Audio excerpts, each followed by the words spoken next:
ಮಠ ಸಮಾಜಮುಖಿ ಆಗ್ಬೇಕಾ, ಪ್ರತಿಷ್ಠೆಯ ಕಣ ಆಗ್ಬೇಕಾ? ಪೀಠಾಧ್ಯಕ್ಷರ ಬದಲಿಸುತ್ತಿದ್ರೆ ಎಲ್ಲ ಸರಿ ಹೋಗುತ್ತಾ? ಟ್ರಸ್ಟಿಗಳ ತಾಳಕ್ಕೆ ತಕ್ಕಂತೆ ಕುಣಿದಿದ್ರೆ ಪೀಠಾಧ್ಯಕ್ಷರೇ ಬದಲಾಗ್ತಾರಾ? ಮಧ್ಯ ಕರ್ನಾಟಕದ ಪ್ರಭಾವಿ ಮಠದಲ್ಲಿ ಆಗ್ತಿರೋದು ಏನ್ ಗೊತ್ತಾ? ನಮಸ್ಕಾರ ವೀಕ್ಷಕರೇ, ಮಠಗಳು ಯಾವತ್ತು ಸಮಾಜಕ್ಕೆ ಮಾದರಿಯಾಗಿರ್ಬೇಕು. ಮಠಗಳು ಕೊಡುವಂತ ಸೇವೆ ಸಮಾಜದ ಉದ್ಧಾರಕ್ಕೆ ಪೂರಕವಾಗಿರ್ಬೇಕು. ಸಿದ್ಧಗಂಗಾ ಶ್ರೀಗಳನ್ನ ನೆನೆಸ್ಕೊಳ್ಳದೆ ತ್ರಿವಿಧ ದಾಸೋಹಿಗಳು ಅಂತ.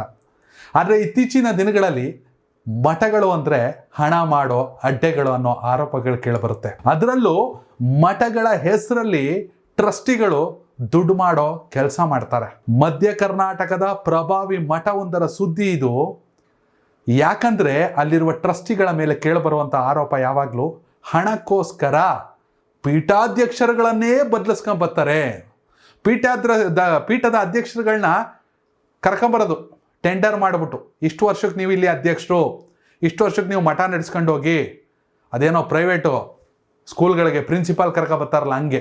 ದಾವಣಗೆರೆ ಜಿಲ್ಲೆ ಹರಿಹರದ ಬಳಿ ಇರುವಂತಹ ಮಠವೊಂದರಲ್ಲಿ ಕಳೆದ ಕೆಲ ದಿನಗಳಿಂದ ನಡೆಯುತ್ತಿರುವಂತಹ ಹುನ್ನಾರವನ್ನು ನೋಡಿದ್ರೆ ಅನವಶ್ಯಕವಾಗಿ ಅಲ್ಲಿರುವಂತಹ ಪೀಠಾಧ್ಯಕ್ಷರನ್ನ ಕೆಳಗಿಳಿಸಲೇಬೇಕು ಅನ್ನೋ ರೀತಿಲಿ ಲೆಕ್ಕಾಚಾರಗಳು ನಡೀತಾ ಇದೆ.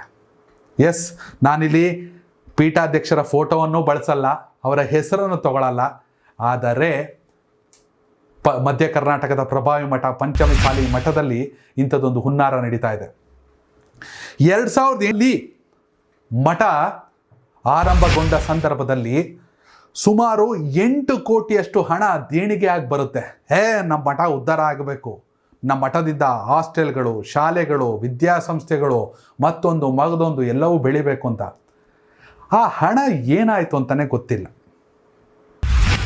ಆ ಹಣದ ವಿಚಾರದಲ್ಲಿ ಪೀಠಾಧ್ಯಕ್ಷರ ಮೇಲೆ ಆರೋಪಗಳು, ಹಣವನ್ನ ಅನವಶ್ಯಕವಾಗಿ ಬಳಸ್ಕೊಂಡವ್ರೆ ಅಂತ. ಈ ಹಿಂದೆ ಸಿದ್ಧಲಿಂಗ ಸ್ವಾಮಿಗಳು ಅಂತಿದ್ರು, ಅವ್ರನ್ನೂ ಇದೇ ರೀತಿ ಮಾಡಿ ಟ್ರಸ್ಟಿಗಳು ತೆಗೆದುಬಿಟ್ರು. ಇವ್ರ ಕೆಲಸ ಏನೋ ವ್ಯವಹಾರ ನಡೀತಾ ಇರಬೇಕು, ನಾವು ಹೇಳ್ದಂಗೆ ಮೇಲ್ ಕುಂತಿರೋರು ಕೇಳ್ತಾ ಇರಬೇಕು, ಕೇಳಲಿಲ್ಲ ಅಂದರೆ ಅವ್ರನ್ನೇ ಬದಲಾಯಿಸ್ಕೊಡೋದು. ಯಾಕೆ? ಅವ್ರು ನಿಯತ್ತಾಗಿ ಕೆಲಸ ಮಾಡ್ತಾರಲ್ವಾ ಮಠದ ಉದ್ಧಾರಕ್ಕೆ. ಆದರೆ ಈಗಿರುವಂಥ ಪೀಠಾಧ್ಯಕ್ಷರು ಮಠದ ಉದ್ಧಾರಕ್ಕಾಗಿ ಸರ್ವತೋಮುಖವಾಗಿ ಅದರ ಅಭಿವೃದ್ಧಿಗೆ ಶ್ರಮಿಸಿದ್ರೆ ಅವ್ರ ಮೇಲೆ ಆರೋಪ ಮಾಡಿಬಿಡೋದು.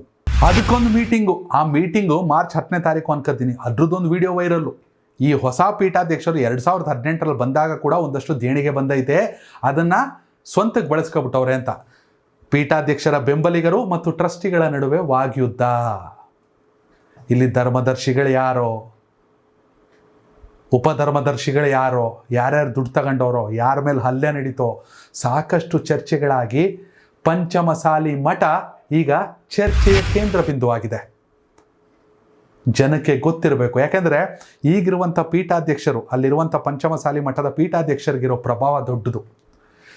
0 ಲೆವೆಲಿಂದ ಬೆಳೆದು ದೊಡ್ಡ ಮಟ್ಟಕ್ಕೆ ಪ್ರಭಾವಿ. ಕರ್ನಾಟಕದ ಟಾಪ್ 10 ಸ್ವಾಮೀಜಿಗಳು ಯಾರು ಅಂದರೆ ಇವರು ಬರ್ತಾರೆ. ಇವ್ರಿಗಿರೋ ಪ್ರಭಾವಕ್ಕೆ ಆ ಪೀಠದಲ್ಲಿ ಕೂತ್ಕೊಂಡು ಹಗರಣ ಮಾಡೋ ಅವಶ್ಯಕತೆ ಇಲ್ಲ. ಅವರಿರೋ ಜಾಗಕ್ಕೆ ಸರ್ಕಾರಗಳೇ ಬರುವಂಥ ಕೆಪಾಸಿಟಿ ಇದೆ. ಇಷ್ಟಾದರೂ ಕೂಡ ಈ ಧರ್ಮದರ್ಶಿಗಳು, ಟ್ರಸ್ಟಿಗಳು ಎಲ್ಲ ಸೇರಿಕೊಂಡು ಪೀಠಾಧ್ಯಕ್ಷರನ್ನು ಅಂದರೆ ಆ ಗುರುಗಳನ್ನು, ಸ್ವಾಮೀಜಿಗಳನ್ನೇ ಬದಲಾಯಿಸಿಕೊಳ್ತವ್ರೆ. ವೀಕ್ಷಕರೇ, ನೀವು ಗಮನಿಸ್ತಾ ಇರ್ತೀರಾ ದಾವಣಗೆರೆ ಜಿಲ್ಲೆ ಹರಿಹರ ತಾಲೂಕಿನ ಪಂಚಮಸಾಲಿ ಮಠದ ಬೆಳವಣಿಗೆಗಳನ್ನು. ದಯವಿಟ್ಟು ಕಾಮೆಂಟ್ ಮೂಲಕ ತಿಳಿಸಿ, ಯಾರು ಸರಿ ಯಾರು ತಪ್ಪು. ಇನ್ನೂ ಒಂದು ವಿಚಾರ, ಅಲ್ಲಿಯ ಟ್ರಸ್ಟಿಗಳು ನಕಲಿ ಸಹಿಯನ್ನು ಮಾಡಿ ಮತ್ತೆ ಹಣವನ್ನು ಕೂಡ ಪಡ್ಕೊಂಡಿದ್ದಾರೆ, ಸರ್ಕಾರದಿಂದ ದೇಣಿಗೆಯಿಂದ ಪಡ್ಕೊಂಡಿದ್ದಾರೆ ಅನ್ನೋ ಆರೋಪಗಳನ್ನು ಕೂಡ ಸ್ವಾಮೀಜಿ ಇದೀಗ ಘಂಟಾಘೋಷವಾಗಿ ಹೇಳ್ತಾ ಇದ್ದಾರೆ. ಯಾರು ಸರಿ ಯಾರು ತಪ್ಪು ದಯವಿಟ್ಟು ಕಾಮೆಂಟ್ ಮೂಲಕ ತಿಳಿಸಿ, ಸತ್ಯ ಹೊರಗೆ ಬರಬೇಕು. ಧನ್ಯವಾದಗಳು. ಕನೆಕ್ಟ್ ಕರ್ನಾಟಕ, ಇದು ನಿಮ್ಮ ನೆಟ್ವರ್ಕ್.